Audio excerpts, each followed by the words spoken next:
Today's game, you're going to see a tactical, aggressive opening in the Sicilian defense that actually transitions in the middle game to a positional battle where we have an opposite colored bishop position, looks something like this, which looks pretty equal, but actually it's not. There are some strategic advantages that white has over black. We're going to talk about what they are, and you're going to see exactly how white takes advantage of those to ultimately win the game. This is episode 26 in a series where we're going through this book, Logical Chess Move by Move by Irving Chernev. Fantastic book for those of you who are following along with us. I think you're going to enjoy this game a lot. Let's jump to the beginning and see how we ended up here. So e4, c5, this is the Sicilian defense. It's a nice way to control d4, but it's a different way to do it than with e5. And the nice thing is if white ever does play this, a lot of times black's going to trade, and you essentially remove one of the center pawns with one of your side pawns, and at the same time you open up the c file for your rook or your queen. This is why it's very, very popular at a lot of levels, really. So knight c3, e6, knight f3, knight c6, and finally white plays d4, striking at the center. Black trades, white recaptures, and black plays knight to f6. Now this is called the four knights variation of the Sicilian defense. I don't play this personally, but from what I have learned and seen, this can lead to some very wild positions. And actually, white has a lot of different options here. And one of the things he mentions in the book is that one of the cool things about chess is you can kind of use your own personality, your own style to make decisions that steer the game down a path in a certain direction. We talked about this a little bit in the last game, but that's what we see here. If white wants to, they can play this very tricky move, knight b to d5, trying to jump on this square here on d6. If black wants, they could play d6, then white can attack it again. Then black can play e5 to block off the bishop. Then you can jump over here, and now you're trying to take advantage of a different square in black's position. It's pretty interesting. Also, black could play bishop b4, and we get this totally wild line. Bishop f4, knight takes, check, the king moves, the queen comes out, d5, white castle. It's a total mess. I don't really know what's going on, but this is another option. But instead, going back to the original position, white doesn't do that. They don't simply just develop their bishop, which they could also do. Bishop here, you could play g3, bishop g2. You could play a3 to stop the bishop from here. Instead, white simply says, no, I'm going to trade here and just take a small positional advantage and be happy with that. And if that fits the style of you, you could do that, right? So that's the cool thing about chess. You can make these decisions based on what you prefer to play. Of course, black doesn't really want to take this way and allow, they have to lose castling rights. Then white's going to castle at some point. The rook's going to be lined up on the queen. So they decide to take this way, which does follow the principle of capture towards the center. All right, now here white plays a move which sets in motion a sequence of things that are going to happen that really cause black problems along the dark squares. Okay, so if you look at black's pawn structure, all of these pawns are on light squares, which means they have a lot of control over the light squares, right? If you look carefully, look at this, but not so much control over the dark squares. And so white says, okay, let me try to take advantage of that by playing the move e5. We attack the knight. We control this square. If this pawn ever tries to move forward, we have en passant. And it also, an important point is it clears the way for the knight to jump into e4 and further increase the pressure on those dark squares. So you can see how all of these pieces are playing a role to really put pressure on this d6 square. So black goes knight to d5. Really, there wasn't anywhere else to go. You can't go here. You can't go here or here unless you want to go all the way back to g8. So they decide to go here.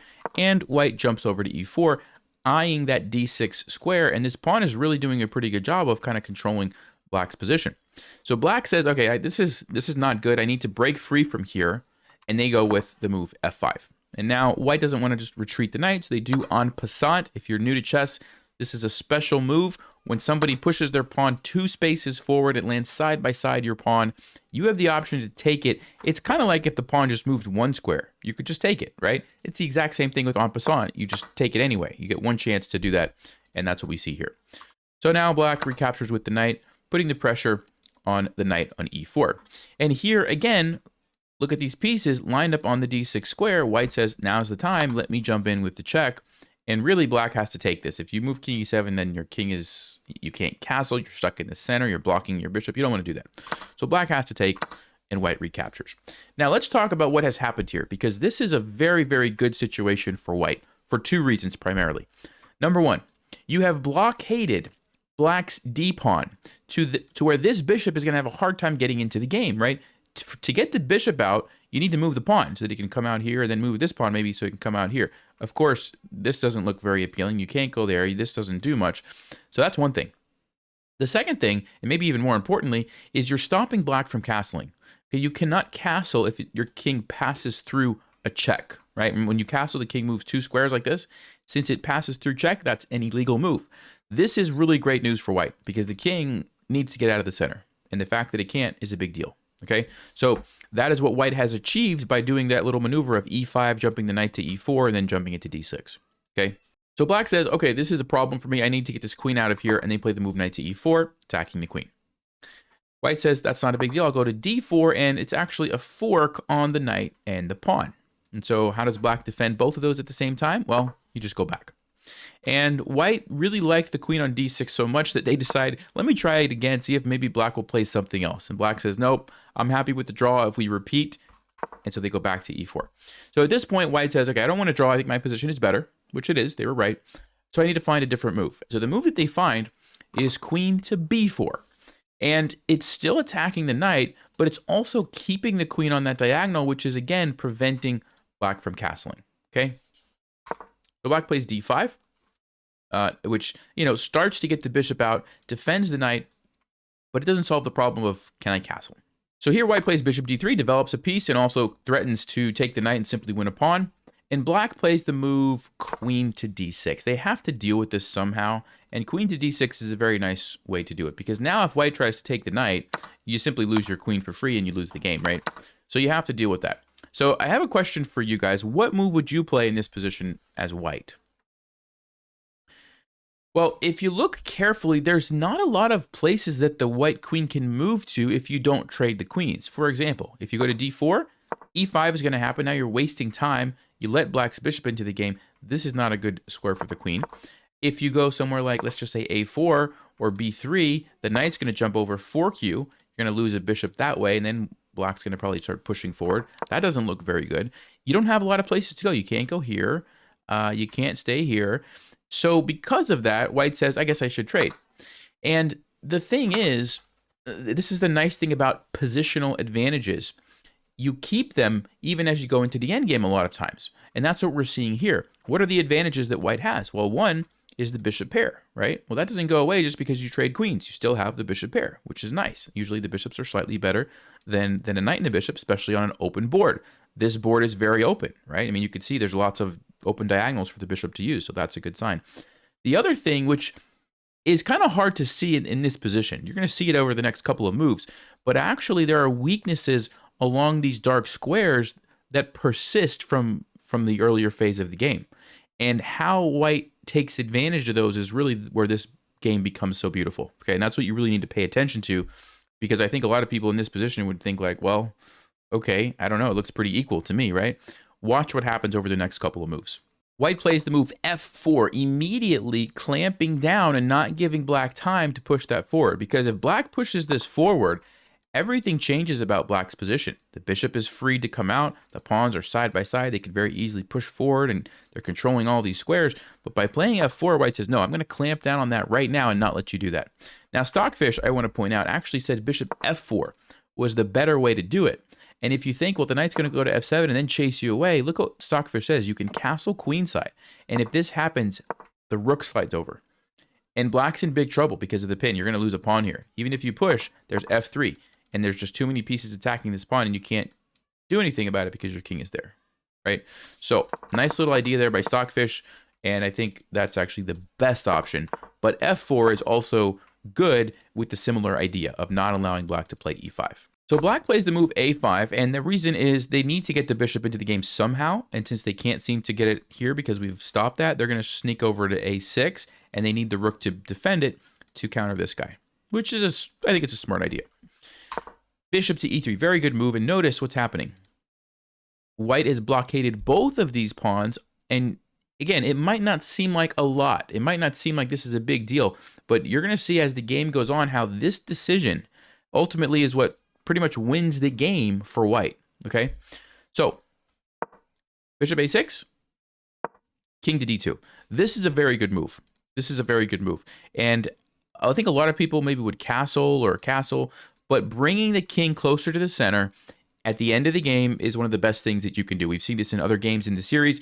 Once the queens are traded, it's very unlikely that you're going to get checkmated. So using the king is a great decision. So black plays knight c4 check, which is a fork, and you're going to lose either the bishop or the pawn if you don't take this. So white decides to take, and then black recaptures. Now, we need to talk about this position. This is kind of a critical position in the game, and this is where you really need to understand what's going on. So first things first, opposite color bishop endings are always interesting because of the fact that these bishops can never control the same squares. Okay, this bishop can never attack that bishop can never attack this bishop can never defend a pawn that this bishop is attacking, and vice versa. They just can't do anything about the other bishop. Because of that, a lot of times you get a drawish type of ending, because if your opponent is able to put, let's just say, every single one of their pawns on white squares, defend them with their bishop, you can never attack them with your bishop, and vice versa, they can never attack yours, and a lot of times that's just going to lead to a draw. The other thing is, if you're able to attack the opponent's king, because the bishops are on opposite color squares, it's kind of like you have a free piece, because they can't stop you from attacking them because the bishop's on the wrong color, right? This game, there's not really much attacking going on, but it's also not drawish, and the reason is, this is kind of the next piece of the puzzle here, this bishop is actually very, very bad, and this bishop on e3 is actually very, very good. Why is that the case? Because of the pawns. Look at these pawns. They hinder the movement of this bishop, whereas the bishop on e3 is free to go wherever it wants, right? And over the next couple moves, it even gets worse for black. Okay, so let's take a look at how this happens. a4. He's blockading this pawn on a5 on a dark square so that he always has a target. At the same time, you're taking away some squares from this black bishop. Okay, the black plays king d7. b3, and again, look at the bishop and look at where it can go. Nope, nope, nope, nope, nope, nope, nope. There's like nowhere for it to go.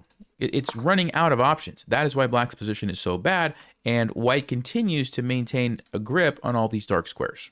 Okay, let's keep going. So bishop goes in to attack the pawn on a5. Black moves the bishop back, maybe thinking one day the bishop can come over this way, and they needed to unleash the rook to defend the pawn. King to e3, just continuing to bring the king forward on those dark squares, and the bishop can't do anything about it, right?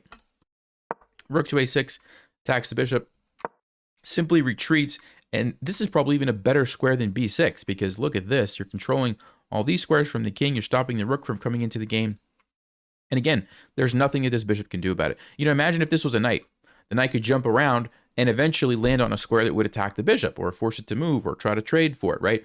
Bishops can't do that, so it's this really interesting dynamic.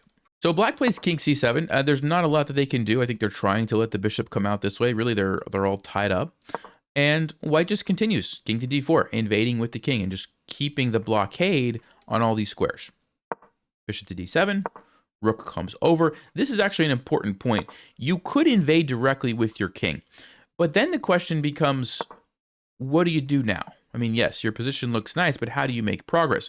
So what white decides to do is bring the rook over first, and they're actually going to use this square as a landing spot to jump over to g5 and increase the pressure even more, okay? And that when you have these positional games like this where things are totally closed off, you want to really ask yourself the question, how can I keep improving the position of my pieces, right? This bishop's already very, very good. Okay, it's so much better than this bishop. The king is already very, very good. The only major pieces that white really isn't using are the rooks. And so they're pausing before they infiltrate with the king and say, okay, let me get the rook involved in a better way, right? And that's what's happening here. So h5, the rook comes up, g6, the rook comes over. And black is trying to put all the pawns on the, the light squares like we talked about so that the bishop can defend.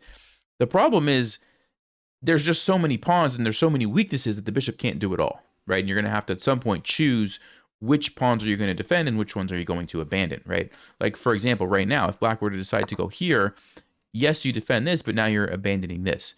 And if you put the bishop here, well, then my king's probably going to come up and attack you again, and you're continuing to have all these different problems, essentially. So, back to the game, black decides to use the rook. It wasn't really doing anything anyway, so they defend that way. King e5. And now that the rook has been maneuvered, now white is comfortable to bring the king up and in. Black plays bishop to e8, and they're basically saying, look, if you want to take that pawn, go ahead. I'm just going to try to hold on to this. And a question for you guys, do you think white took the pawn, yes or no, and why or why not? The answer is they did not take the pawn. They actually decided to bring the other rook into the game. And the reason is probably something along the lines of check. And depending on where the king moves, if, for example, black is able to get a setup like this, all of a sudden, it's not so easy for white. Yes, you have an extra pawn, but now you're under attack. This is kind of a nice blockade here. Like, how do you make progress? It's just not that simple. Even the bishop can come to e4 and shut down the e-file. Maybe the rooks can swing around and come in. Like, you don't want to give your opponent counterplay when you don't have to. And believe it or not, this pawn on e6 is actually causing black more problems than it's helping in this particular position, because it's stopping the bishop, it's stopping a rook, it's just blocking up black's position. Okay, so because of that, white says, no, I'm not actually interested in taking that pawn. I'm more interested in getting all my pieces into the game. They bring the rook over, black goes here, and again, king f6. White doesn't take that pawn right now. They don't want to allow the bishop and the rook into the game, and they're simply increasing the pressure over here. Black decided to go bishop here, which, you know, I guess they're wanting to bring the rook over, but they do abandon the pawn. If they hadn't done that, and let's just say they would have played, I don't know, some random rook move, how would you have won this game? This is an important question that I think you should understand. What do you do in this position? All right, well, the answer to that question is you don't need to rush. There is no reason to panic or, you know, go fast. You could just take your time because black essentially can't move. And so the way that Stockfish recommends is put the pawn on g3 just to kind of support here. Black's basically going to have to waste some time. Jump in with your bishop. Notice you're taking over more squares. Black's going to have to waste some more time. Then grab the pawn. That was basically you could have taken at any point, but you just get everything in perfect position first. Then you take the pawn. And then probably just f5. Something like this, right? This is pinned. You're going to take another pawn here in a second. There's really nothing black can do. You just keep taking stuff, right? They're tied up. That's kind of how you would win. All right, so let's go back to the game. So in the game, black decided to do this instead, abandon the g pawn, allow the rooks to come over, and see if they can get some counterplay. g3, again, we see the same idea of like, just take your time. No need to panic. This is not going anywhere. You can take it when you're ready. And white figures this is going to be a useful move. And so they take the time to do that. The rook comes over. The rook comes up. Again, this idea of, I'll take the pawn when I'm ready. I'm just going to keep blockading and make sure there's no chance that black maybe sacrifices the pawn to let the bishop into the game. Like, no, you can't even do that. Black basically just has to move back and forth. What are you going to do? Takes the pawn, goes here. The rook goes onto the 7th rank. And now he wants to trade some pieces. General concept here at the end of the game, when you're ahead, trading pieces is good. Don't trade pawns. You want to leave the pawns on the board so that they can become queens or push down the board and cause problems, at least threaten to become queens. And so that's what's happening. Trade. King goes here. Rook goes back. Question for you guys. Should white take the pawn here with the rook? I hope you didn't say yes. If you said yes, I need you to comment below, say skewer. Just put skewer in the comment if you thought that you should take this pawn. Comment skewer so that I know.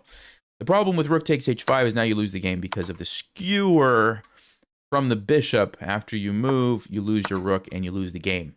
It's never too late to blunder, right? As International Master Zura would say. So what do you do? If you can't take the pawn, what do you do? King g7. Look at this amazing move. The rook is now cut off from the defense of the pawn. It has to move somewhere. And then you can safely take the pawn because there's no skewer. Now it's just an attack. You're going to have time to move your rook, and you're just fine. So notice what happened here, guys. White just gradually increased the pressure along these dark squares, slowly invaded with the king. Look at this king. I mean, it went all the way from e1 to g7. The rooks came up and over, came up and blockaded. The pawns helped to block. Everything was just gradually, the pressure was increased until eventually, when you were ready, you took the pawns, and now you have a winning endgame where you have these you know, 2 passed pawns. So I'll show you how the game finished out. Bishop here, rook came down, white trades some more, and then starts pushing their pawns. It got a little weird here. Black was kind of all over the place with what they were trying to do. They attacked this, white saved one of the pawns, then started pushing. Then black decides to bring the king over. Then they say, no, let me throw this forward just to try to mix it up a little bit. White says, I'm not really interested. I'm just going to push my pawns. Then black goes back to taking. I mean, they're all over the place. It doesn't really matter. It was a losing position anyway. But and then right here, black actually resigned. So very, very instructive game on how to take advantage of your opponent's positional weaknesses, even in a game with opposite colored bishops, which a lot of people would say, oh, it's probably going to be a draw. Well, no. Because white's position was so much better, the king was able to invade, and eventually you win the pawns and you win the game. I hope that helped you guys, and next game is game 27, which is on page 187 in the book, Logical Chess Move by Move. I'll see you guys next time. Stay sharp, play smart, take care.